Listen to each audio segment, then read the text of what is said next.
আপনারা যারা ব্যবসা করেন, এটা সাধারণ বিষয় নয়। বিষ্ণু ইসলাম নিজেও ব্যবসায়ী ছিলেন। ওনার জীবনের প্রথমে তিনি খাদিজা রাদিয়াল্লাহু তাআলা আনহার ব্যবসার স্টাফ হয়ে কাজ শুরু করেছেন, এরপর নিজে ব্যবসা শুরু করেছেন। এরপরে খাদিজাতুল কুবরা রাদিয়াল্লাহু তাআলা আনহা সব সম্পত্তি বিয়ের পরে বিশ্বনবীর পায়ের সামনে ঢেলে দিয়েছেন।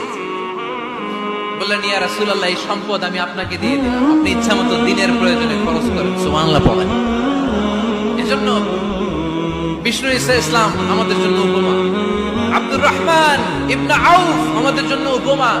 যারা ব্যবসা করেন তারা বিষ্ণু ইসলামের সুন্নাহ পালন করছেন। আত-তাজির আস-সাদুক আল-আমিন, বিষ্ণুই বললেন সত্যবাদী আমানতদার ব্যবসায়ী, যে ব্যবসা করতে যে মিথ্যা কথা বলে না।